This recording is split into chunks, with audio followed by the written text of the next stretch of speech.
புரட்சி தலைவர் பேசுகிறார்.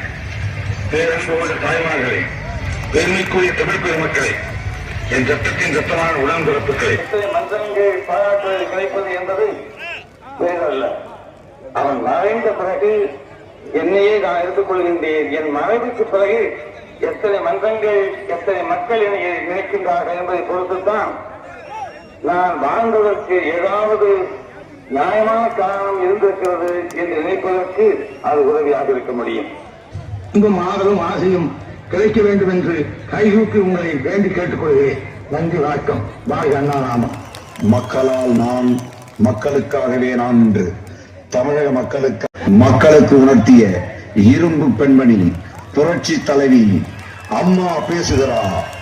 மக்களால் நான், மக்களுக்காகவே நான்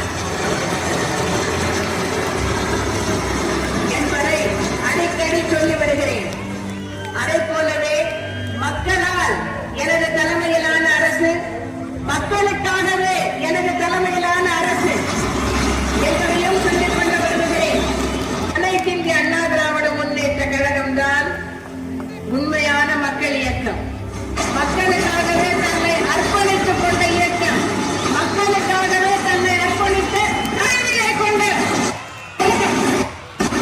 இந்த இயக்கம் இருக்கின்ற வரை, நான் இருக்கின்ற வரை இந்த இயக்கம் மென்மேலும் மென்மேலும் தமிழர்கள் வாழ்வு வளம் பெற